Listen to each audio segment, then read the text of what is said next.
15 seconds. And we're back. Oh, it now says live, but my slideshow is not here. Well, that's weird. It was up. I'm gonna start it again. Cool. There we go. Is it up now? Yeah. Do you see it? Okay. Oh, hello. We are live. That was weird. I've never had that delay happen before. So anyway, welcome to the PhotoDay price sheet extravaganza, everyone. I am Lisa Mallis, and here is my co-host, Brian Derenski. We're excited for today's webinar. I think this is the first time we're doing a webinar like all about price sheets. Yeah, right? I think this was the first one. I don't think we've done one in a long time. So yeah. Yeah. So I'll just start with some general housekeeping rules. You guys feel free to chat along here in the chat. We'll be happy to answer questions as we go. If you are tuning in for the replay of this, I apologize in advance, but we are communicating with our live attendees as we go through this webinar today. So next time, catch us live where all the action is. But today is all about the price sheet, how to sell yourself, what to sell your products and your images for, how to make packages, all that good stuff. We're just going to share with you all of our ideas and all of our knowledge, and hopefully that inspires your ideas and have more ideas. That's what it's all about, right? Just opening the discussion and chatting all about it. Going to give you the lowdown. But do you remember in the early days of PhotoDay, when we first started this, we would have these Google Hangout meetings and we would talk about this? Yes. Like what are we going to sell things for? And how are we going to make packages that make sense? Exactly. No, that was crazy. I think we did them weekly at one point. We were doing weekly powwows on how to do price sheets, from what I remember. So it's been a while. I mean, it really has been a while since we've done a bunch of that stuff. So yeah, for sure. Hey everybody. Hey Tim. Oh, we have two Tims. Hi Tims. Chuck, Donnie, Krista, Robert, Cece, Joseph, Jennifer. Hey, thanks for saying hi to us. All right, so let's get started. Okay. All right, we're going to walk you through the agenda for today. This is what we're going to cover. We're going to cover pricing, basically how to price your images, packages. We're going to do a live demo. We're going to spend a lot of time there setting up price sheets in general, and sharing our ideas and what we've learned so far, what works and what doesn't work. And then we're going to talk about selling strategies, because every online, and when you take your sales online, you need a sales strategy that coincides with your price sheets, right? It all has to make sense. And then we're going to talk about results and what you can expect and when you can expect them. So let's get started. All right, pricing. What do we got? First up, Brian. Well, how do you price yourself? Well, I mean, if you're fairly well experienced, you can really put yourself out there and have some very competitive pricing and be very profitable. But when you're just starting out, you may not be able to charge $30 for an 8x10. I mean, you're just not going to be able to get there because the quality of the image may not be of the same value. So if you're really comfortable with your gear and you're providing excellent images, then that equates to higher sales. So you really have to be able to price yourself for your experience level. That's how I feel about it. But yeah, I was thinking, the question, how well do you know your gear? I think that's a great question to think based on your experience level. Because like you said, right, in online or anywhere nowadays in volume, we're competing with moms and the camera and her iPhone that's in her pocket all the time, right? So knowing your gear, knowing how to use your gear appropriately, and rating the quality of your own photography. How do you stack up? Maybe, I always like to say, don't compare yourself with others. Compare yourself on where you started and where you want to be. And, you're your own competition. Don't say I'm comparing myself with these other people that have been doing it for 20, 30 years and they got tens of $1,000s worth of gear. You compare, you can only compete with yourself. Yeah, use others' images to inspire yourself, but don't beat yourself up because you don't feel that your images are good enough. There's a lot of that imposter type syndrome that goes around. And it even happens with me. And I look around, I'm looking at all of these fantastic photographers doing all this work, and I'm going, man, I need to step up my game. I'm kind of feeling, like, what am I doing? So, but if I look at where I was 10 years ago and I look at today, the journey that got me here was like, wow, it's amazing how much I've improved. And even just last year, even in a 1 year period of time, I've started to branch out and do some different things and experiment and grow.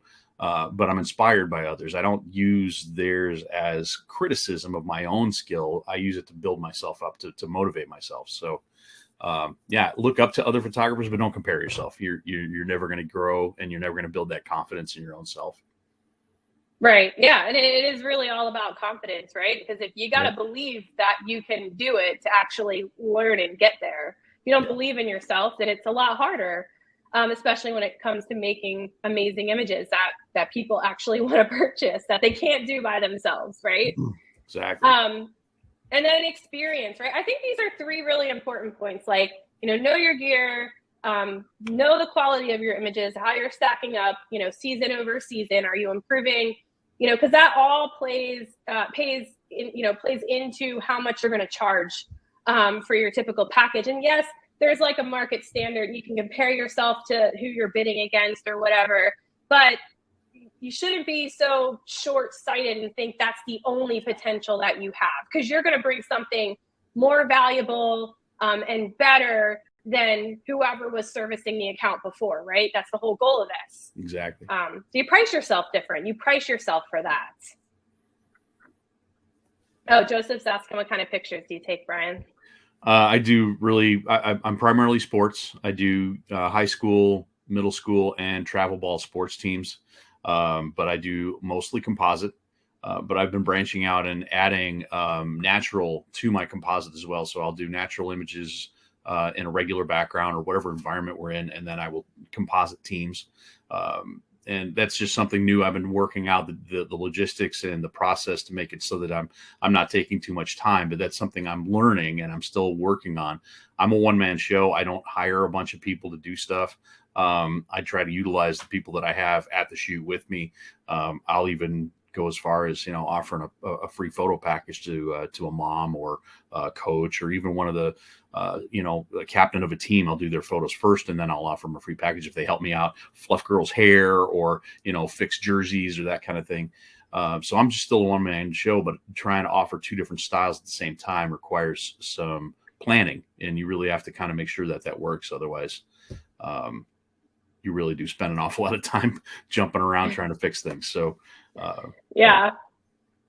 And I mean, that plays into this next thing. I mean, you're talking about offering two different looks or two different styles for your customer, and before you get started on pricing, you have to know what you're going to be offering, right? Because, if you're just doing the typical like envelope to online model where it's just one pose per subject, it's not very, creative, you got flat lighting, whatever's going to happen, your pricing is going to be, or I shouldn't say your pricing, the value that you bring to your customer is going to be much different than offering multiple poses and more stylish looks that you're spending and investing more on yourself in education and gear to get those results for your customer. So it's really like almost a shift in our value as volume photographers. When you move to online, you don't want to give them the same perception that it's the same value as how they were ordering on paper forms, because it's not. Well, and it's a completely different way of selling. I mean, you have to shoot to sell, so you have to shoot to fill the packages. If you've got a package that's got 30 prints in it, but you're only offering the one image, two poses, that's going to be hard for a parent to say, I want all of those images. You're not giving enough inventory for them to choose from to fill a large package like that. So you limit your sales based on your posing. So, good grief, sorry. That happens all the time. One of these days I will track down the Canon AC adapter for that camera so it stops doing that. But, they're hard to find right now. So. Yeah. Yeah. Well, I mean, I think, before you start pricing and building out your packages too, is the event, are the parents going to be there? Are there going to be coaching kid photos? Are you going to be able to sneak in some sibling photos or family photos? Because the way you build out your packages or present your overall value as a photographer is going to depend on what you can actually offer your customer. So, I mean, I think it's important to ask those questions first, or figure out those things, write them down on paper and say, okay, before I start building on a price sheet, I need to check off all these things and see what my value is going to be. So Michelle says getting some parents to understand the extra value. Some think that cell phone pics are fine. So we have to get people to understand the added value. And exactly, it's like a shift in our whole, I mean, if you think about it, we didn't have this ability 5-10 years ago to offer these multiple poses. There were no workflows in the volume segment to be able to do this effectively. So this is all new, right? So we're still training our customer. We're still training the market. Say, hey, we've got valuable images of your children. You are, like, what does Justin Grafton say? That you are historians. You're archiving the history of childhood, and now you have more variety of images. So we have to present that in a more premium way, right? And get them to perceive us as a higher value item. And I think, the style and everything plays into that for sure. Yeah, definitely. I know that I've got several teams and several schools that I've already done that they know what the program is. They know how I'm going to shoot. They know what they're going to expect. I've trained them to know how the system works. So when you pick up that new school, or that new team or new league, it's really hard to communicate that. And that's why it's marketing.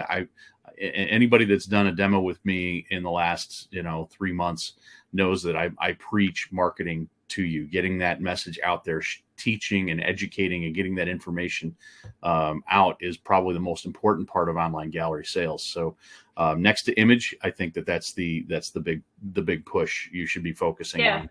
So yeah, for sure. And speaking of focusing on creating these images or variety of images, will there be team or groups at your event? And if there are, don't just take the normal team photo. Take a fun one where the kids are feeling goofy and they're feeling like themselves, because I guarantee you they're going to nag mom or dad to buy that one. Yep. And then they're going to also want the right. I mean, so it's giving you more variety, right? Providing more value to your customer, and all that's going to play into creating these price sheets. So, yep. We got some questions coming in. So yeah, Sharon, it's going to be recorded for later viewing. And then Michelle, I had an issue with one league switching because my prices went up a lot. Yeah, I mean, it's going to happen. And the way, just being from PhotoDay and being here from day one, we knew that, creating this product, creating PhotoDay, this whole new workflow and sales and marketing method, we knew everyone wasn't going to be ready for it right off the bat, right? But we knew it was the future, right? With all of our R&D, we knew this is where it had to go, or we had to go collectively as an industry to keep up with the times. There's only so much, there's going to be an expiration on checks at one point, on the cash and on paper, people being able to tolerate writing on paper forms, like all that was going to come to an end. But yeah, silly class photos, yeah, they do sell, Nick. I see them all the time come through on orders. Joseph had a question for you. I do sport pictures myself, but how do you do it all that and stay on schedule, Brian? How do you do it? I guess it depends on your schedule, right? You plan it out. It's a plan. You don't go into a shoot without a plan. You really know. So I know what poses I'm going to do or offer or coach them on before I even do it. And I plan the progression out so that I'm not wasting a bunch of time moving them from facing this direction to, now I want you to face this direction. Now I want you to turn back this way. Now I want you to put the ball up here. All of those movements suck up time, and every second counts. So, plan your shoot so that when you are, you have them with the ball here in the glove, then you have them put the ball down by their side, and then the glove on the hip. And then you turn them once and you do the side view. And then, just make sure you're moving them in a fashion that it's called economy of motion. You really don't want to waste a lot of time moving back and forth. Feet position. Those mats that are out there that you can buy, those help. Put your feet on the green shoes, put your feet on the blue shoes. that helps minimize that, but also having somebody that's a poser that can help guide that kid. Cause age groups underneath, under 10 are difficult to get to pose consistently. So, have a poser if you can have one. That's really helpful. So anyway. Yeah. Well, the job type also matters. Like you're talking about scheduling, right? So, yeah. I mean, getting it all done, it's the job type matters. And even from like, if you take youth sports, you have rec youth sports, you got travel teams. So, I mean, you have different, you have the YMCAs mixed in there. You have different levels of youth sports. And then you have, what's considered youth sports. You have cheerleading versus football versus soccer. And you got to really kind of think, how many times a year are you photographing these same kids? Because you can't charge an arm and a leg if you're trying to sell to them 2 to 3 times a year, right? So think of your overall life cycle of that particular customer that you are marketing to, because structuring your packages in a way and understanding that cycle, or how often, like, for preschool or elementary, if you're photographing them multiple times of the year and you ask for everything up front, like for fall, by the time spring gets here, they're gonna be like, why did I spend $200 pictures on, $200 worth of pictures in the fall? Why am I gonna spend another 200? Right. What value are you bringing them other than a different background, right? So all of that's gonna portray, and like, think about those things when you're setting up your price sheets and you have your organizations on the books, and how many times a year are you selling to these people? And then structure it in a way to make them want to buy everything every time you go out and photograph them. So they do buy all those images of their kids. So, you got some more comments coming in. I also tell the team to watch what he's going to do. You guys copy this. I do 6 poses in under 2 minutes. 6 poses, Tim, not just expressions, like full on poses. That's some talent right there. It's a lot of posing. Yeah, that's actually not too bad. I get about 4 or 5 in a minute and a half, 2 minutes. But like I said, it's because of that pose flow. You really need a flow for your posing, and it goes faster. The older kids go much faster than the younger ones. So yeah. Yeah, Michelle probably, she's like, you get 2 minutes for each kid. I got about 15 seconds. And again, this matters. Like what your schedule is, what type of job, right? That's the job type. Are you shooting rec? Are you shooting rec and you've got 900 kids to shoot on a weekend and you're running 4 camera stations? Yeah, you've only got a certain amount of time to do each kid. So you have to do that math for, to know, are you on time? Are you scheduled? Are you going to be behind? That really depends on the type of job and how many poses you offer. Or they don't even have to be poses. They can be different looks. You can be, short, middle, wide, vertical, horizontal. They can stand in the same pose, and you can give them 3, you can give them 5 different looks without them moving their feet. So, you can offer that in a very short period of time. I think Jay posted one day, I think he did, like 8 poses and 8 different looks in like 20 seconds. I think it was well, he's doing like smile, game face, portrait, vertical, landscape orientation. Right. Like, so he's doing a couple things to get really efficient looks without having to change the whole pose. Right. Without having but it's giving move. You right. Right. Yeah, but it's giving you different poses. And honestly, like don't kill yourself. If you only got 15 seconds, like Michelle has, like, don't think you can get 6 separate poses. Do 2, or game face, smile, and game face, smiling, portrait, horizontal, and turn them all black and white and post all of them. Now you've got 4 poses that are now black and white. Now you got 8 images in your inventory to sell, and for some reason, it seems like black and white is selling again. So it does, and it looks good when they go into their gallery and they got like a variety of images. Like there's some carts where you can just click a button and flip it, but it's still just one photo that they're seeing, right? It doesn't get them as excited. It's like it's almost like a psychology thing. Like it's a mental thing when they go into the gallery and they see this variety or this collection of images, and then you have packages that coincide, so they buy all of them, right? That's the goal, to get them to buy all of the images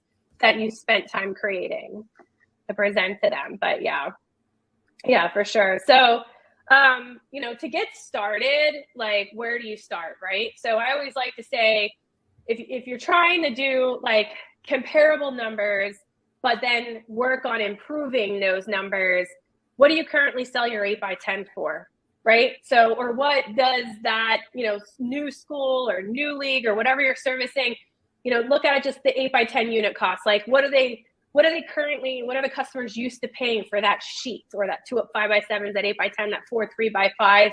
That is a really good starting point to just kind of start out like, okay, I'm doing paper forms. It's one pose. Currently we sell 8x10s for $12, right? Like, let's just use it as an example.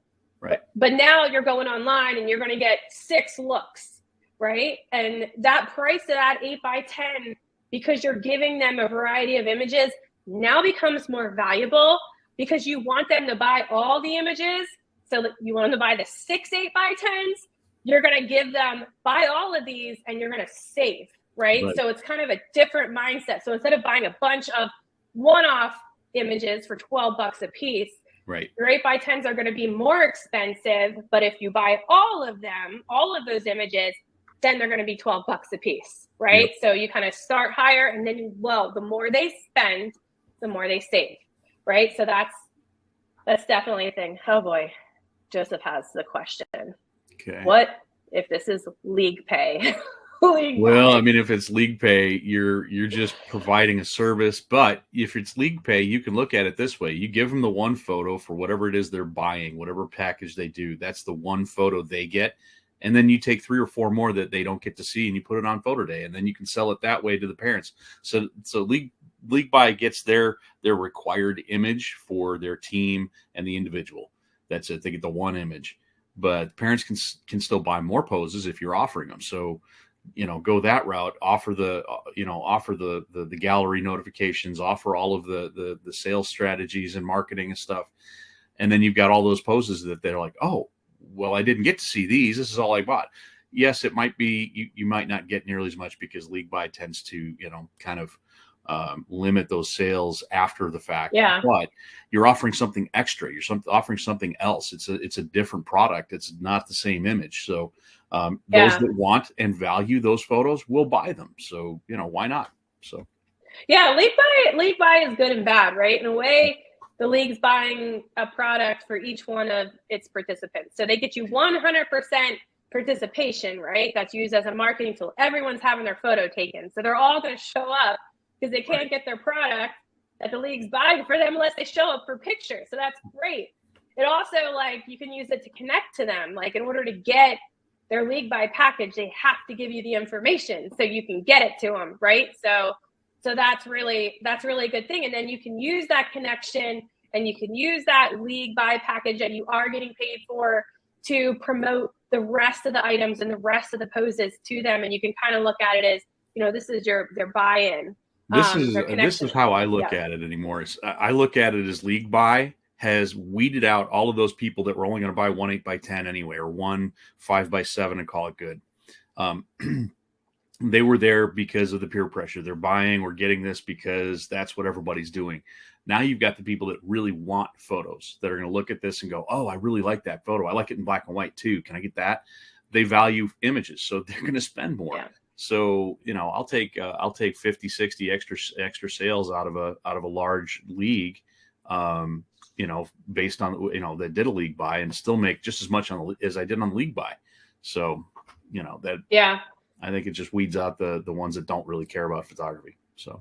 Yeah. And I think this is also, just kind of adding on to league buy, obviously, because you're selling a lot of the same package. But another question is, what products are you currently selling the most? Whatever sales message you're using, what are the, other than packages or prints, what other products are you selling the most of? Because you're going to want to feature those in your storefront so people know where to go buy them. And you can feature up to 5 products with PhotoDay. So whether it's mugs, keychains, magnets, plaques, just don't give your top selling items away for free.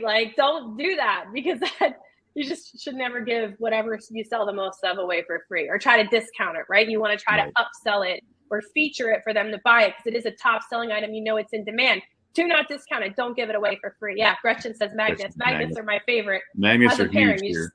You just slap them on the fridge and be done with it. You gift them to all the grandparents. They slap them on the fridge. And there are some parts of the country that are nuts about buttons. I don't know what it is, but I can't sell a button to save my life here. But there are some parts of the country that are like, oh, buttons are the thing. Everybody's buying buttons, and, price them, sell them. Yeah. So. Yeah, and it's crazy how the time of year too, changes the popular products that you're selling. It And does. I noticed this when I worked at the lab level. We sold a boatload of blankets every holiday season. Like when it was cold outside and everyone wanted to gift blankets, photo blankets to people, but we never would sell them in the spring ever. They only sold in the fall, really. So sometimes if you're photographing like a league or a school multiple times a year, think about that. Maybe don't offer all your products, both, offer select products, holiday gifting items like ornaments and things like that in the fall, but in the spring you offer different products. That way they're seeing different images, different products, and pricing you have a better chance of selling to them, recurring. Curate your offering. Make sure you're selling for the time of year. I mean, I like throwing ornaments in on my fall sports because, they're going to want to order those. They get through the fall sports and they're like, oh, it's Thanksgiving time. I'm going to run a promo on, ornaments and blankets. And that's it. That's all that's in the price sheet is ornaments and blankets. Why not? Yeah. Yeah. And here's one thing too, before we get in the building price sheet here, what is your current average order value, right? Whatever method you're using right now, whatever one you're looking, if it's PhotoDay, if it's paper form, another platform, what's your current average order value? What are you selling things for, right? Because that determines your average order value, the quality of your images and your packaging and your pricing. And what's your goal? Do you want to increase it 10% this season, 15% this season, 20%? And, ask yourself, it's time to give yourself a raise, right? What are you going to do? You're going to make some more images. You're going to increase some pricing on some packages, or maybe change your packages around to accommodate whatever that overall sales goal you are setting for yourself. But, if you want to increase it, you got to start. It's not going to happen by itself. People magically aren't going to spend more money if you're offering the same thing. And this is one of those metrics. Year over year, yeah. This is one of those metrics that I can't stress enough, that if you're not doing this, even with paper forms, and you're not here at PhotoDay yet, and you're just checking us out, do the numbers, really plan those numbers, go back and do a job, pull the forms, run the numbers, create a spreadsheet, at least get one job where your average order value, so that you can compare and contrast your sales over time. And then you can see what you need to do to change your pricing. If you're not making enough, then it's time to do something different. You need to reevaluate. So, yeah, Tim, your prepay forms at 32 and PhotoDay has been 25 is like the complete opposite of where it needs to be. We got to look at your stuff, because that is not the norm unless you wrote that backwards, which I find that really hard to believe. But yeah, so yes, increasing AOV. That's what we're going to talk about, because, in order to increase, you got to change things, right? And you got to figure out what you need to change. And the beautiful thing about selling online is the data that you get from your online selling experience, right? You're giving your customers a voice. You're understanding what their wants and needs are. If you're too expensive, if they're not complaining about price, then you're not charging enough, right? So if you don't have any bad NPS feedback about price, then maybe you need to think about increasing your price a little bit. It's pretty awesome to figure that out. But yeah, so Joseph, he has another statement here. Maybe, don't you find picture day is an impulse buy, and when they say I can buy online, it's just a way to tell the kid we will do it later. They really don't want to buy anything. I mean, I do think there's some truth to that, right? I do think there, unless you have like a strategy where you are creating that impulse buy in the online world, you will run into that. And I don't think it's that not everyone intentionally isn't buying. It's just that they either forgot about it, and they moved on to the next thing. Or, maybe they saw the image and they're like, oh, it's not the best image. My kid's making a weird face. I'm not going to buy it. They would have never seen that on a paper form. They would have just given you the $25, got their package, threw it in a drawer, threw it away because their kid didn't like it. They were embarrassed by it, and that was it. And you would have never known that you had an unhappy customer because you took the money up front, right? So yeah, and yeah, Michelle, that's right. That's why you do multiple poses and looks, and you get that impulse buy because you're giving them a variety to choose from. So for sure. So the style of photography plays into your pricing as well. Whether you're doing traditional green screen knockout and you're offering a variety of backgrounds with PhotoDay, or composited images like what you specialize in, Brian. because you're spending a lot of time putting that stuff together. Yeah. Right. So yeah, it takes up time. So you got to have the value there. So. Yeah, exactly. Question coming in. I see here. How can you fix sibling ordering minimum? My school last fall averaged 2 5x7s over 3 kids each. I was hoping to have each kid order a package, so average order was higher per kid. Rachel, the way you do that is with private galleries. So in PhotoDay's private galleries, the customer, yes, can make, mom has 3 kids, each kid has their own gallery. They can do a combined checkout, but they can't combine each other's images in each other's packages, if that makes sense. So, I know that's why Stella, one of our trailblazers, Stella Crace, she does all private galleries because she doesn't want the sibling photos and stuff being combined in the packages. So she mitigates that by doing private galleries. And then she keeps her package costs much lower than somebody like Smacks, Jay and Karina, who do all public galleries. So they can mix and match sibling photos, but their 8x10 unit cost and their package cost starts higher, if that makes sense. Yeah. So they are getting the money back. So they kind of figured out like their own, to each their own, like whoever, whatever your preferred workflow is, your communication method. There is no right or wrong way to do this. But yeah, there's just no right or wrong way to do it. Rachel, we can take a look at that and dive back in deeper. I'll reach out to you after just to look at your jobs. But yeah. So Brian, like if you're doing traditional and composites, like say if you do one job traditional and one job composite, are you charging the same amount for both of those? Or are you charging slightly higher than? Well, it's not even just one. It's not even one job. The way I've been doing it is a hybrid job. So I will do the team composite and offer maybe 1 or 2 of those poses as a background, as a composite background, and then I will shoot their individuals on a natural background. So it's all one job. So there's more of a variety of images for them to choose from.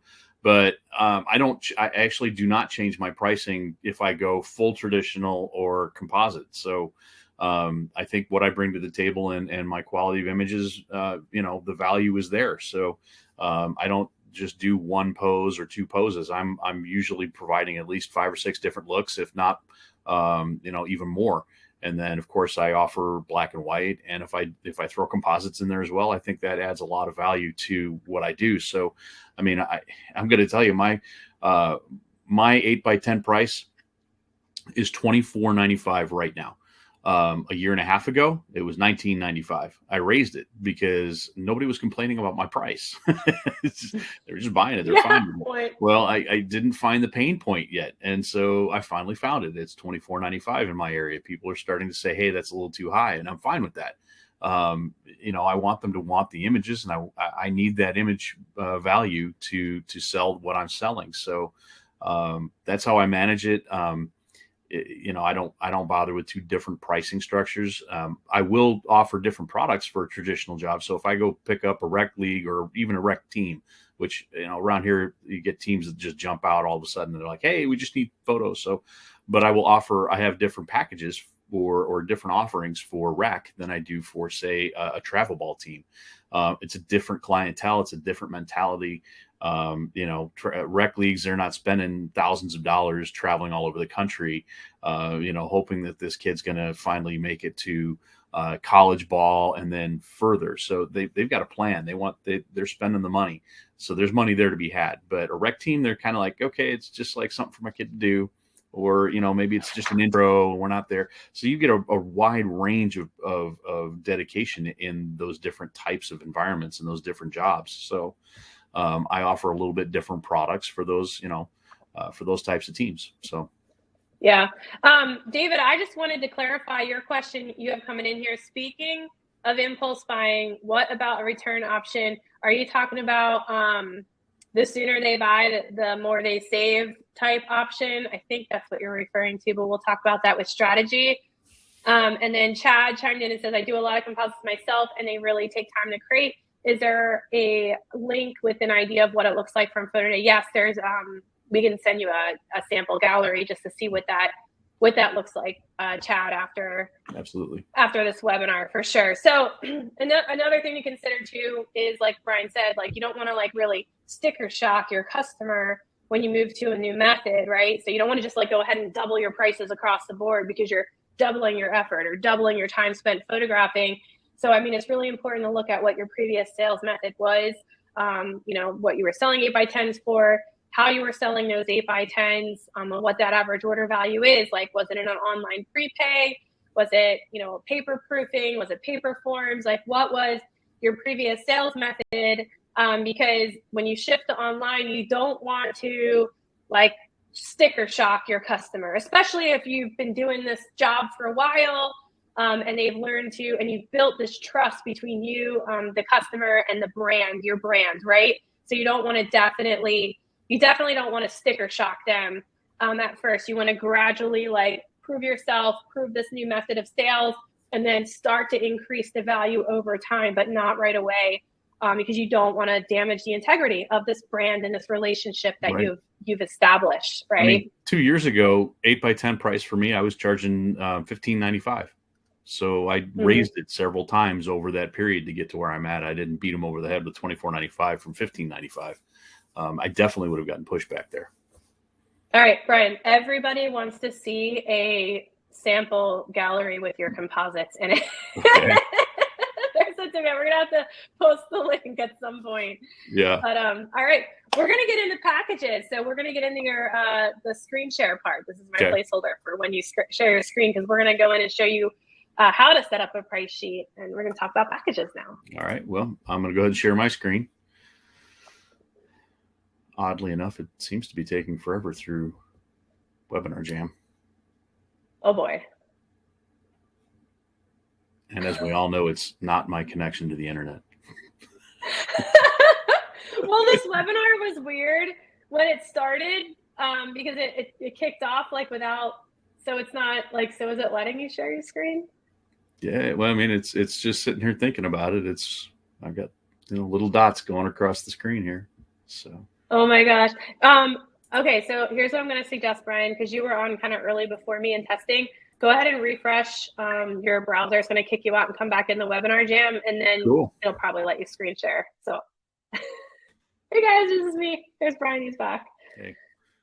Let's see if. All right, now try it. Hey. All right, perfect. So. Look at that technical support on webinar jam. You know it. So. All right. So I guess first things first. This is your studio dashboard. Basically, this is where you do all the business of PhotoDay. You've got all of your settings here, but we're going to talk about this one right here, which is price sheets, and this is where you go to start one. So you jump in here and you hit add price sheet. So you got to name your price sheet. We'll just call this one price sheet madness. Well, I think if you're building a lot of price sheets, because you're doing a lot of different types of volume photography, you might want to like name it like the season or the year, like fall 22 youth sports or something like that. You know what I mean? Just to help keep yourself organized when you're going through and attaching these to jobs. Yep, I have little tags that I add onto the end of some of my price sheets where I'll make it, composite or natural or rec or something that you can kind of know what it is, or like you said, fall. That way I know or if you're adding things and removing things, say you've duplicated one, you're going to go add social media to one, and we're going to take it out and duplicate it and take the social medias out of it and say without social media or with social media. Just those kind of things. You go ahead and pick your lab. We have a host of labs here that are all fantastic. You pick whichever one has the products you want. Right now, I think we'll just go ahead and grab Reedy, and then your markup. So we need to have some kind of a default way to calculate a retail price. So you can do that with a fixed amount or a percentage. I've typically been doing just a percentage, and I've been picking between 300 and 500. Just most of our products are between 40 cents and $1.50. So 500% gets you about $10. So if your lab offered something other than drop ship, which Miller's is the only one that does offer bulk shipping, you would have to select Miller's, and then bulk plus drop would be the option that I generally have people do. But if you only wanted bulk, then you could do just straight bulk. Bulk shipping means you're going to take that order. You're going to hold all orders at the lab until a specific amount of time has passed, and then it gets shipped direct either to you or most of the time to whatever organization you are working with that requires that. So we'll just go ahead and create. And here we are. So this is basically your a la carte price or product offering. So you're going to go ahead and add some print products here. This is the drop down where you can add everything that is a print product. So plaques, banners, specialty items, and standardized prints. Anything that says pro behind it generally means that's a drop-in template from the lab. Those templates are generally guided by the type of job, and then even more granularly, when you get in there, it'll ask you what type of sport. So that's kind of filtering out the templates that are offered by the lab for the type of job in the sport or activity that you are photographing. So for this one, we are going to stick to just straight prints for right now. We'll do some 5x7s. Now, when you're adding a la carte, I know like a lot of questions we get a lot of are like how to establish a minimum order. And I always say, like, for these single items, like single 3x5s, 5x7s, magnets, whatever, just sell them in sets of 2. Yep. Instead of just one off. Yep. Because if you did want to sell, there was a post in the users group a few days ago about like parents wanted to buy just like a single 5x7 of each image, right? You could just make a package that has a bunch of single images in it and still like get to your minimum order versus having just a one-off in your a la carte. Exactly. So the other reason that you may want to offer these as a 2-pack, I know a lot of parents are going to want to buy, say, just one memory mate. If you sell them as a pack of 2, that makes it so they may not want 2 of the same memory mates. So they're going to go in and find a package where they can select a single one where you've offered it as a single item, and they can add it that way. So now you've made it so that that they're looking for that as an option. So now you're increasing where they're going and pulling them through your package design. But we haven't even added the products yet. So let me finish this up. Add some 8x10s here. If, like I said, if you wanted to add this as a pack of something, and this is in your a la carte, this is just if they came in and looked at your product list, this would be what they see as a pack of 2 of those. So you can design that however you like. We've got wallets already here. And then here we get into some templated stuff. So magazine covers and other items through here. There's a whole host of cards and things that Reedy offers. And like I said, every lab has different offerings. So check them out, set up a price sheet with each one and just run through their product offerings. So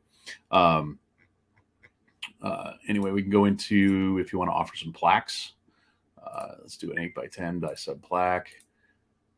Specialty items, you can add as much or as little to your offering as you want. I tend to try to curate it for what I'm trying to sell or what I'm trying to do, what the type of job is. So really, I sell a ton of magnets, so I love having magnets in here. So we'll put them in all sizes. Had heard a shout out for some buttons earlier. So, add whatever you like in here. Dog tags are popular. Whatever sells well in your area or has been selling well for you. If you're new and you don't have any of this information, you can kind of look around and, figure out what you want to start with and then just change it up. You can add things to your price sheet as you go. So, yeah. And we also have some default price sheets, which is just basically some averaged out suggested retail value on those specific items on the demo price sheets. And you can modify them based on what we discussed the first half of this webinar, and price yourself accordingly. But yeah, so there are starting points for you to get started when you first get in here. And so we've got all the products added in here the way we want them. These 2 items up here are set as a pack of 2. So that's the only way they're going to get them unless you add them to a package differently. And honestly, you don't have to keep what's in your packages the same as what you offer in your a la carte. You can make exclusive products that are only available in your packages. So we can do that with digital products. I like to do it with the social media. High res is basically, whatever you upload to us is what they get. That's the resolution they're going to get. Social sharing download, however, is resized down to 72 DPI at 900 pixels on the long edge is what it is. Yeah, I always suggest when you get to this point I suggest never selling a social sharing download against a high res, because you're going to price the social sharing download cheaper. And then what you're going to run into is, even though we're trying to explain high res comes with a print release, social sharing just for social sharing, people see the cheaper price, they buy the cheaper download, and then they try to print it and it's blurry and it makes your work look like crap. Right. So the social sharing download, I like to say, use it as a promotion, include it in some of your packages. Don't use it, don't sell it against the high res download, because it causes customer confusion. You will have issues with that. Yep. I don't sell my social sharing in my a la carte. It is only included in my packages, and I use it as a marketing pull through. I tell them that, every package comes with a free social sharing digital. Is it free? Well, maybe not. I didn't put a price on it, but it's in the package. So, but I price that package to make sure that I make enough money. It's really more about the marketing lingo of how you do it. It happens to every one of us every single day when we are forced to look at any kind of advertising online, any kind of sales. All of it is marketing. So, we have to consider that when we build these packages. So, yeah, Gretchen, to answer your question, if you set up a set of 2 8x10s, does that have to be in a package? Yes. If you're selling 2 8x10s and you want them to be able to pick a different pose for each 8x10, you got to put it in a package. If you did it like Brian just did it for a la carte, it's a set of 2 8x10s, so they get one image for that set of 2. So yeah, that's how that works. Yep. So we'll just go ahead and start building the package. Package naming. I like to tell people, stop trying to name things A, B, C, and D anymore. You don't want package double Z in here. You don't have to do that. Name these packages for what they're going to be used for, so parents can identify with what's in the package. If you're only going to put a bunch of prints in it, call it just a bunch of prints.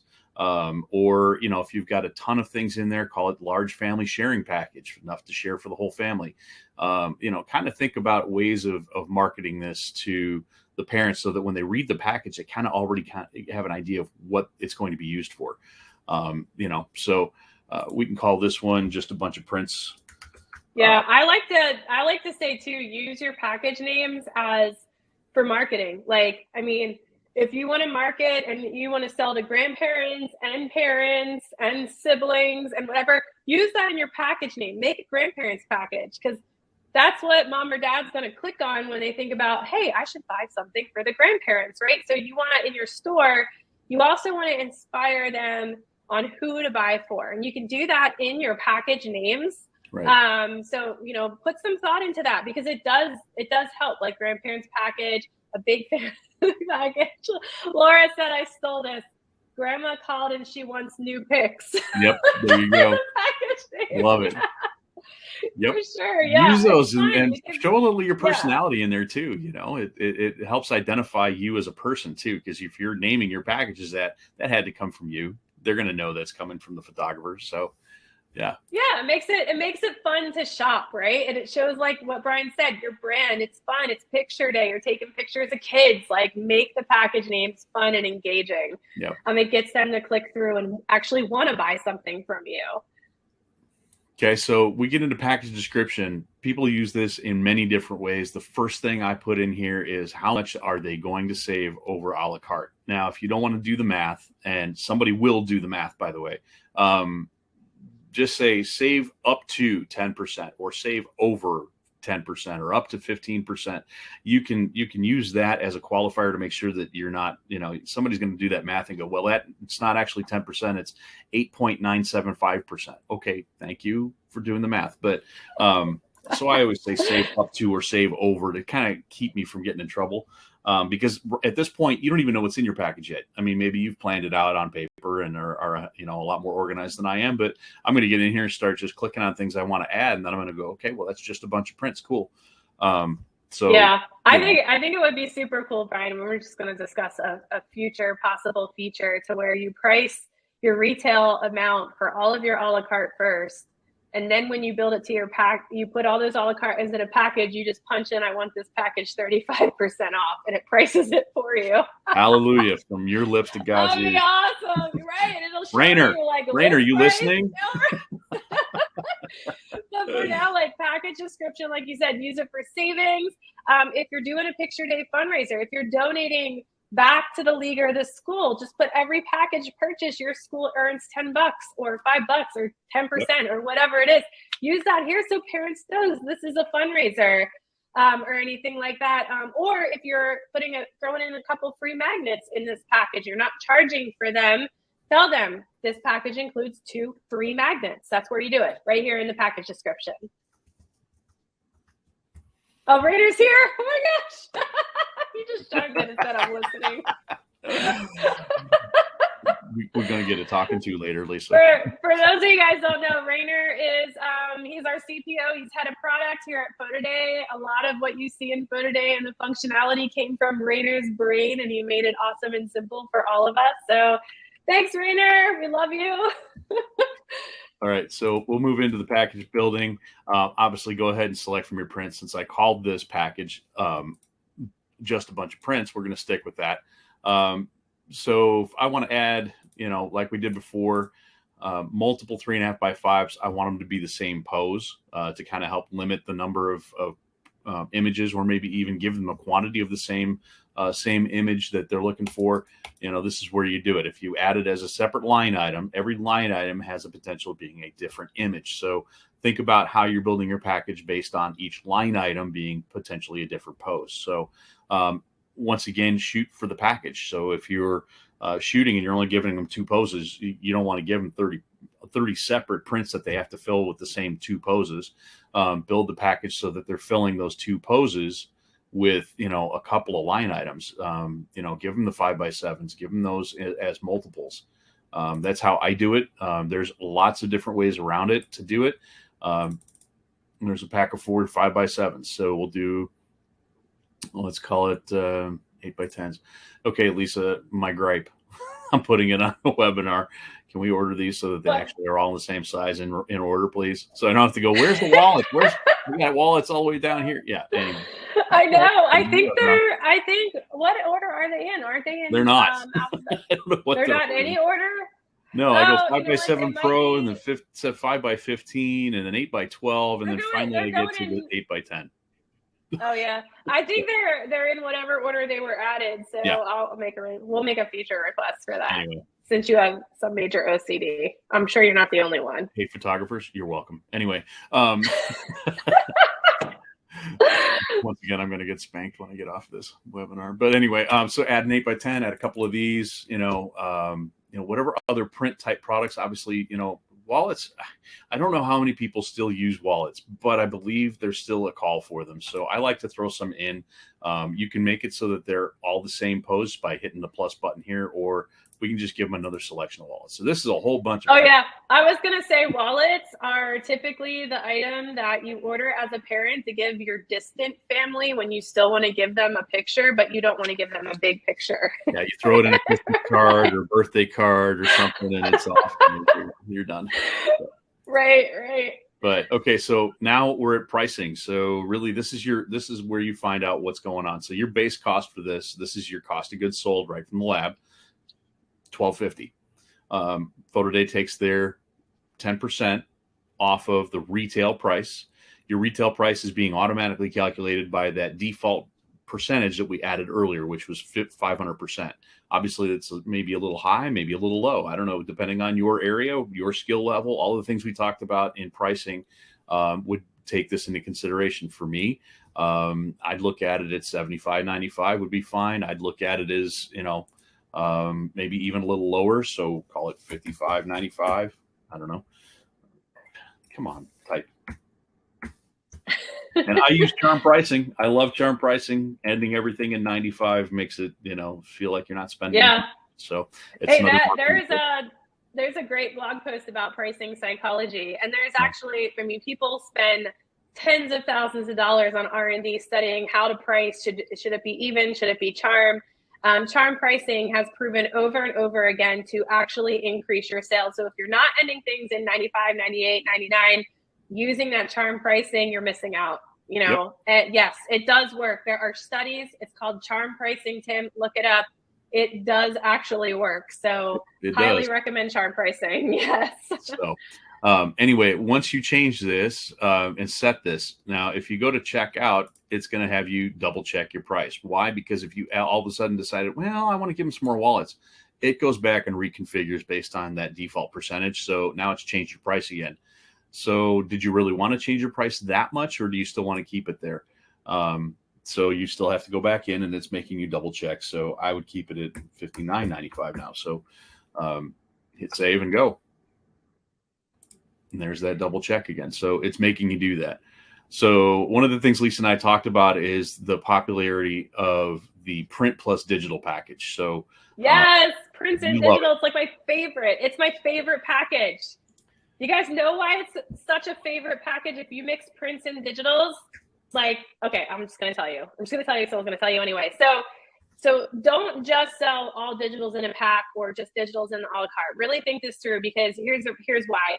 When you, and Jay and Karina, I love them to death because I think it was Karina that figured this out, or maybe it was Jay. I couldn't remember which one. But anyway, they basically said, Jay says this, I want you to buy the digitals, but I also want you to have a professional print of each digital image that you purchase. And I love that because it's printed at a professional lab, and you know it's going to be good quality, right? So you're buying the print images, and the way he does this is he'll sell like packs of 4, packs of 6, and you get 6 digitals, let's say, because he's doing an average of 6 looks for each person. So we'll do a 6 digital pack. That includes 6 free 5x7s. So he says they're free. So you're buying the 6 digitals and you're getting the 6 5x7s for free, because we want you to have professional quality prints. That way, if you take your digital files, you go print them at CVS or Sam's Club or whatever, and they look like crap, it's not on you as a photographer, right? It's on that lab, that mini lab that messed up the print quality, because they're not a pro lab. And again, you are putting value back in the hands of the professional photographer and the pro labs, right? By doing this. I love that idea. Those are the reasons why I love that idea. Do the print plus digital packs for sure. And everybody is watching me torture myself by typing. So why don't you type, Brian? It's good. To get 3 8x10s for free or whatever, for free. Display today, archive for tomorrow. I like to refer to the digital as an archive.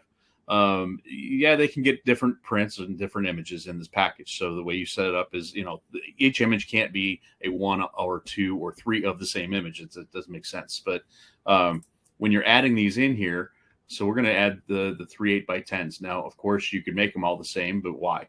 I'm going to let them choose to have multiple images. And just like Lisa said, shoot for your packages. Design your packages around how you shoot. If you're going to offer 4 or 5 poses, give them a package of 4 or 5 8x10s with 5 digitals. Price it so that it makes money. So we can do this 3 times. Hit this. And now we're going to go to our full res digitals. And you add 3 of those. And I think that's definitely a PD 100 pack or close to it. I like to put this one kind of at like $99.95 or maybe $120.95. But if my 8x10s are $25 each, basically, you're looking at $75 just in the 8x10s if you priced it based on my a la carte. My high res digitals are priced at $49.95. So you're looking at $150 in digital images right there. So because I'm giving them a discount for buying that, as well as I'm eating the cost on the 8x10s, technically by marketing terms, by giving them to them free. If we mark this at $125.95, that's really in line with my pricing, but I'm still giving them a hell of a discount because now they're getting these 8x10s basically free, and they're getting a discount off of the digitals. So and that reminds me, Brian, too, an interesting point is, like, as consumers too, especially when we're shopping online, the first thing we do when we shop online is we're looking to save big, right? We're looking for a coupon code. We want to feel like the purchase we made, we saved a lot of money. So sometimes it's not about, oh my gosh, I'm so expensive, right? I'm pricing my stuff so high. Sometimes it's more about how much money they're actually saving by buying these things from you. And you shift the focus from how much it costs to how much they're saving, and the mentality changes. You increase your value. Yep. So now they get the print. The other part of this print plus digital that I like to tell people is that, okay, so they've got 3 beautiful prints coming from your lab that you have color corrected and managed and all of this, and they look fantastic. Then they're going to take your full res digital and they're going to go to Walgreens and they're going to think, oh, well, I'm going to get some cheap prints off of this. And that's exactly what they're going to get, is some cheap prints from Walgreens. And they're going to bring them home and they're going to go, man, these prints suck compared to what I got over here. So the conversation is no longer coming back to you as your images don't print well. The conversation goes back to Walgreens with, why do these look like crap? So that's why I love to do a print plus digital, and I like to include digitals in my print packages. So that way they know what they're getting, and they know what a quality lab looks like at that point. They know what their prints are supposed to look like. That expectation is already set before they ever take that file and go print it somewhere else. So yeah, Donnie, that's a great question. Is there a way to tether the download to the print? No, not yet. That's like one of our feature requests we have for Rainer. That's why he went back to his cave and jumped off the webinar. That, I think you wanted to just go stick your head in the sand because you didn't want to hear what else I was going to say. Right. Well, I do just think it's important to note, like, right, the selling volume online is kind of new, right? So we're learning as we go, and we see all these great sales methods, and people are trying different things, especially our PhotoDay trailblazers, and you see what works. And then once we know these methods are proven, they're tried, they work, they are making you more money and, more profit, and they are making happy customers, that's when we start automating things and implementing. And that's why your feedback, your data, everything is so important to us, to listen to these things and try these things out, because they eventually become features, and we're changing volume photography every single day, right? Increasing that value, increasing that worth. That's what we're trying to do. Exactly. I don't know. I think package design, we've kind of gone through all that. The last thing in your price sheet that you really need to pay attention to is the retouching that we offer through AI. We get charged a unit cost. We basically pass that on to you, but we give you the ability to mark it up. It defaults to this price point, but you can mark it up higher or lower, however you want to do it. Personally, I keep mine at about $5. I found that that's a reasonable price for the value of the retouching. Plus, if I'm only offering small packages of, say, $35, I don't want the 6 images that are in that package to cost more to retouch them than the package. So that's my own personal philosophy. But I don't also want to not charge for it, because I don't want to get that phone call that says, hey, I want all my images retouched. Now I got to go back in and hand do it myself, spend time. And then what happens is you end up not charging them for it because, well, it's volume sports. You don't want to charge, frequency separation prices for retouching. So I love the fact that I can just click a button and now it's monetized, and they get what they want. They get beautiful images and they're ready to go. So, whoops, it didn't that time. There we go. The retouching is great. It's all automatic and it's instant. With the retouching, compare and specify what they want fixed. Not yet, Jennifer. We are looking at adding some more types of retouching, more of like an extensive or teeth whitening, brace removal, things like that you can sell additionally. That is on the roadmap. It's just not there yet, but there will be more retouching options other than just basic. So stay tuned for that, for sure.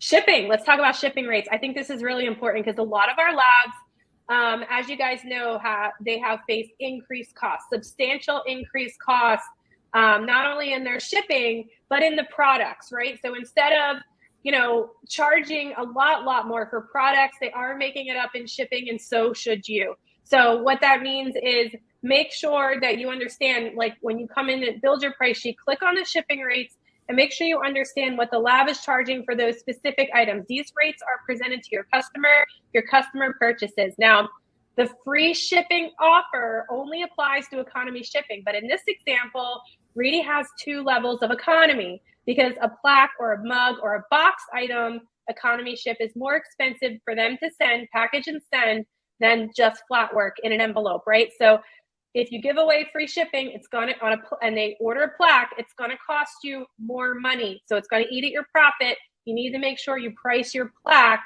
with that price difference. Bump it up another $4 on your retail, so you're not eating it in shipping. So make sure you guys do that. I just wanted to say that for running offers.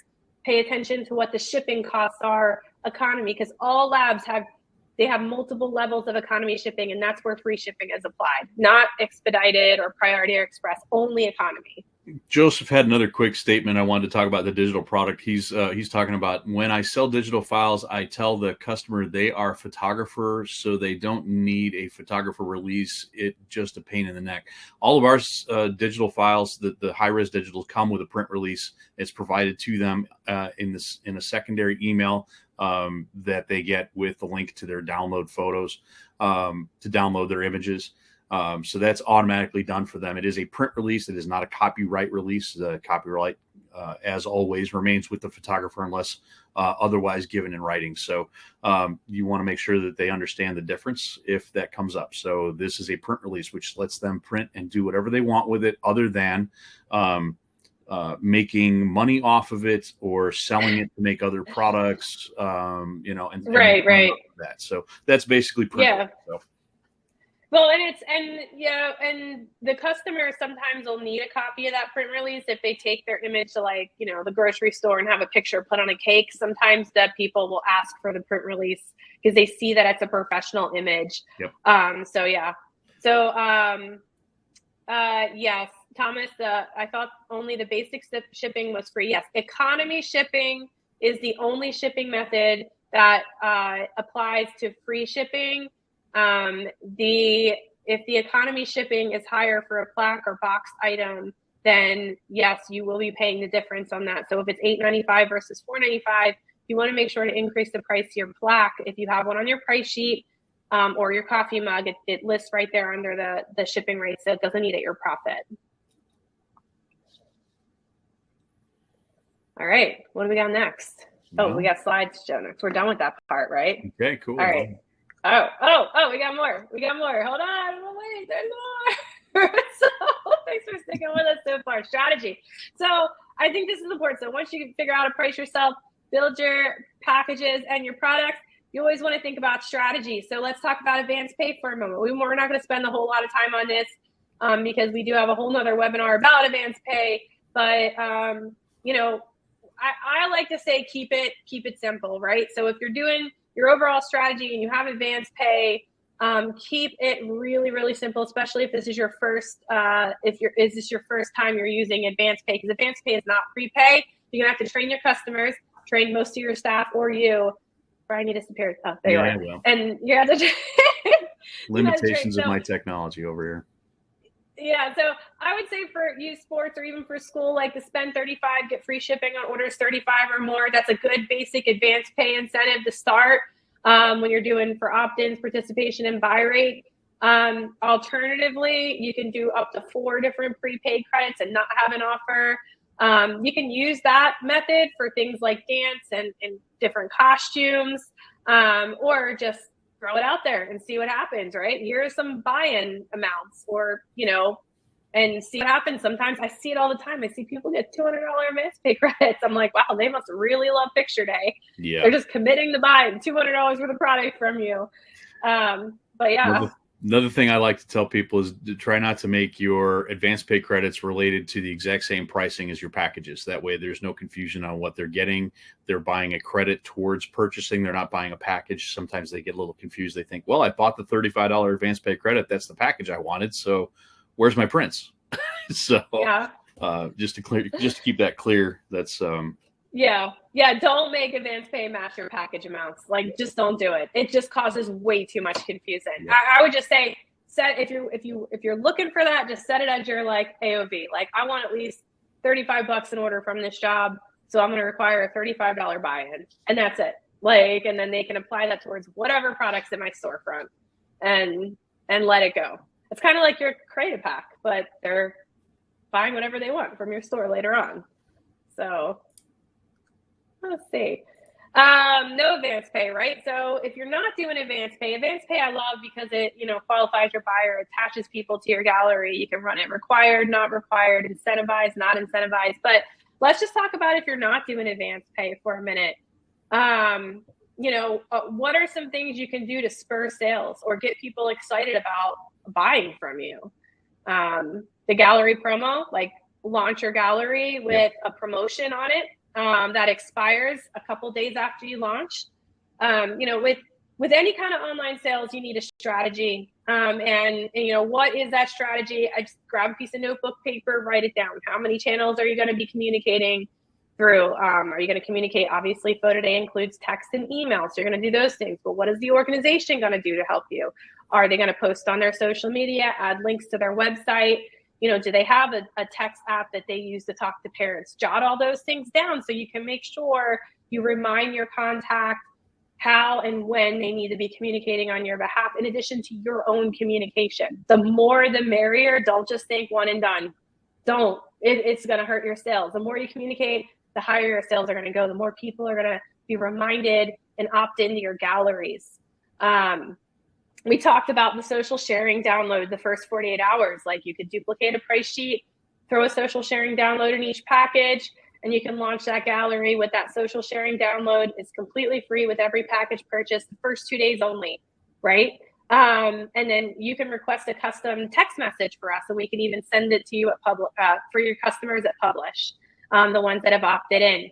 And then you could do a spend. Instead of a get free shipping, you could do a spend this amount, you know, dictate your spend amounts. Like, I want people to all spend $50. So my offer is going to be spend 50 and they get $10 back, and make sure you price yourself accordingly for any promotions. I hear a lot of people saying, like, I'm never going to discount my products and services. It's not, you're not discounting yourself. This is a strategy to get people to buy. As consumers and our mindset, when we buy online, you know, if you want them to not care about price, you want them to care about how much they're saving, right? And if you've ever been to a Kohl's or JCPenney's or any of those, and you walk through and they say, oh, you know, save 40%. Yeah, you're saving 40%, but they marked it up 90% to give you that 40% off. So that's kind of the same concept here. We get blasted with this kind of idea all the time. So why not use it? Use it for your own advantage. This is the same process. So. Yep, for sure. Expiring best pricing. I love this method versus expiring a gallery in itself. Especially if you're only photographing that organization once a year, right? So instead of expiring so they could never buy photos again and you stop sales entirely, just expire your best pricing. Get rid of the packages. The packages are your money-saving little packages. Get rid of the money-saving packages and only sell a la carte. And then that way, you know, they have until X amount of date to buy packages where they save the most money, and then those packages disappear. Duplicate your price sheet, delete the packages off, attach that price sheet to the job, done. But yeah, Brian has a good question. Should my minimum advance pay price be higher or lower than my package price? What do you think, Brian? Well, it depends on where your pricing's at, but, so, I mean, you know, if all your packages are under $10 or, you know, products are under $10, you're going to have some issues setting up a price sheet that way. But, in general, I like to offer a wide range of them. Because I'm offering my packages in a wide range of value. If they buy a $10, they're still getting the offer. If I attach an offer to that advance pay credit, like free shipping on orders over $40, even if they buy a $10 advance pay credit, they still get the offer, but they're only into it for $10, but I'm guaranteeing that I'm getting $40 out of them. So that, you know, you gotta kind of play that whole game of where am I priced? Where do I want to be? What's my value, you know, for that package or for whatever my average order value wants to be. So in my mind, that's kind of how I do it. I'm sure Lisa's got other ideas. There's multiple ways to do this, and there's multiple ways to look at it. So. Yeah, I like to set it. I like the event. So if your packages, let's say your packages start out at $35, I like to set it whatever the lowest package is, right? That way they can at least feel like they bought a credit in advance. They can apply it to the package. Yes, they're going to have to spend a little bit more on tax and shipping when it comes to it, unless you've given free shipping with it. But, you know, you just price it accordingly. I don't think there's a right or wrong way to do it. And I think you play with it, right? You do some A/B testing. You might have two jobs and you do one at 25 and you do one at 35. And, you know, you market the same way, you communicate the same way. And then you look at both of those jobs and say, okay, which one did I sell more advance pay credits? And then you go that way for the next job, right? So there's no right or wrong way. It's really how you market, really about the products and services you offer. And don't be scared to do these A/B tests. don't be scared to do them. Don't be scared to switch it up. That's the beautiful thing about selling online and not pre-printing 10,000 envelopes for the whole season, because you can change. It's dynamic. You can constantly improve. And that's the greatest thing. You can just constantly give yourself like little raises throughout the season or throughout the year, just by looking at this data and using it to your advantage. It's just really, really great. And then holiday promos. So this fall, we have holiday promos coming up this fall, right? So think about everything you're shooting over the summer right now, and then into the fall, and the holiday promo price sheet. You can make a specific price sheet for like the Black Friday, Cyber Monday sale. No packages, or you can do packages. You can do ornament packs and stuff like that, and just have one price sheet where you mark products up higher than usual, because that's what Brian's suggesting, right? Mm-hmm. Higher than usual. Instead of selling 8x10 for 25, maybe you sell for 30, right? But then you're giving everyone 40% off their purchase because they're looking for that Black Friday, Cyber Monday savings. It's a second sale. Make sure you don't just do a base, don't just do a flat big offer savings off your current, bread and butter price sheet. You design price sheets current that coincide with whatever that offer is for those holiday promos. Absolutely. All right. And then results. We're talking about giving yourself a raise, right? How do you do that? Package reports, right? So look at your package reports in your studio panel, and you go up to reports, and then you have orders, sales, and package reports. Your package reports is going to give you all your top selling packages. You can do some really quick math in your head. If I increase the price of this packages by $2, I'm going to make this much more money, right? So, I mean, it's really easy to look and modify, and you can see what's not selling. Most importantly, I remember on the paper form days, I did this for one customer. She was selling trading cards for like $20 for 8 trading cards.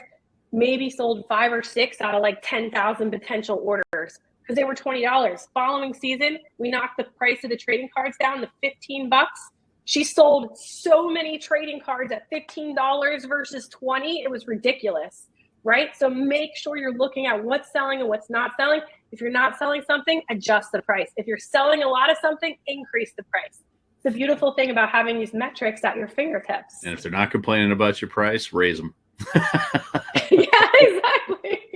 Then you're really cheap, right? So nobody's complaining about price. Then you know you need to change something. Yeah, so that's where you look at your NPS score and go, okay, are that what they're actually complaining about is price? Okay, what price is it that they're complaining about? So right. This is what I was just talking about. Fine tune anytime. Any changes you make on your price sheet are live. So if you add a product, if you mess something up, you need to fix the package on that price sheet. Even if that price sheet's attached to 15 jobs and every job is live, guess what? The changes are immediate. Mm-hmm. It will force empty their cards. So you don't want to do it right when you launch a gallery because you might have a bunch of mad people. But it will force empty their carts, and they'll be forced to have to re-add the new items at the new price or the new package with the new contents to their cart. So make sure you're mindful of that when you're changing your pricing, or if you made a mistake on your price sheet. It's a good and bad thing, right? We've had people price stuff incorrectly and freak out, but then as soon as they update it, everyone stops getting that really good bargain. Similar to if you ever ran into one of those on the store the other day. I think Crocs had one of their sandals listed for 39 cents by accident or something like that. People were buying them like crazy. And then it was on one of the deal sites, and then they fixed it and all went away. But yeah. Jennifer says, I was a bit rushed right before my first PD shoot, but I offered a $35 credit, and I had a poster that showed the package prices were and what they were included. That way customers could decide if they might want to spend at least $35. Yeah, because you're clearly showing the contents of your packages. It's a good way to market and say, hey, and we do have that preview storefront toggle as well while your gallery's in advanced pay mode for sure. So, before we get to the close, we'll answer, look at this. Thomas said, with the economy and prices going up, now is the time to raise your prices without the client being upset because they expect it. Yes, absolutely. I don't suggest doubling your prices. No, but if you're short on a package by $1, you can, raise it to $1.50, $1.50, and that equates over volume, an immense amount of money. So. Yeah, Joseph, you bring up the most interesting point, the most asked question. You get like the MVP award for us. Don't you find prepaid better if you have the dollars ASAP? I mean, yes. I mean, as volume photographers, it hurts going online. It hurts in a way where you don't get home and you have all these $20 bills and a petty cash box to go through and all these checks to deposit and credit cards that you ran and all this money immediately in your bank account. That's why I think advanced pay is so valuable, because you still get a little bit of that. But after you have cumulative sales, right? So think about cumulative sales over time. You can have longer seasons. You can book more jobs. You don't have to get every single league in on opening day or every single school in before Thanksgiving break, because if they are drop shipping to themselves and you don't have to worry about delivery times, end of season, holiday breaks, you extended the life cycle of your sales. So eventually, the more you book, the more jobs you put online, you're going to have hopefully higher revenue longer throughout the year, right? Making more money overall. And I think it's a great testament to that. Super high volume. You look at some of these super high volume photographers that made the shift online, and that's the reward. That's the end goal. That's the reward, is stretching those dollars out and increasing them over time and being able to continuously market to them. So it's just not a one and done. Not a one and done anymore. Yep. So I always say focus on the goal, because it'll make all the things you have to learn and all the hoops you have to jump over so much more worth it when you focus on that end goal of what the benefit of this transition, what you want it to be. Ultimately, it drives you to get to that goal. So, all right, Brian, we went like an hour and 20 minutes. If y'all see a webinar with my name on it, just guarantee it's going to go past an hour. It seems like every single one I'm on goes way over. So I got a lot to talk about. So, Well, this was a fun one. I love talking about price sheets and selling. I mean, it really is what matters most, right? Your images matter, but also what you sell them for. I mean, yep. It determines why you do this, right? We do this to make money, and you got to figure out that value. So just a few closing remarks here, guys. Again, thank you for sticking with us today. We hope you learned something and we gave you some valuable information. But this is just a little bit about PhotoDay. If you're new to PhotoDay, we don't have any licensing fees, no contract commitments, anything like that. We are a freemium model, so we only get paid when you start getting paid. So we say it's a true partnership, right? We charge 10% of a transaction fee of the subtotal. That's before tax and shipping. There's a Stripe credit card processing fee. We use Stripe to process all the payments at 2.9% plus 30 cents a transaction. Best of all, I love saying this, there's no big lab bills waiting for you. When the customer makes a transaction, everyone gets paid, and the profit and the sales tax gets deposited into your Stripe account, and then you can transfer that to your bank account.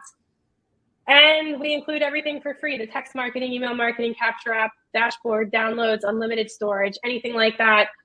We are dedicated to your success. We have a whole customer success team. Brian, our user adoption specialist.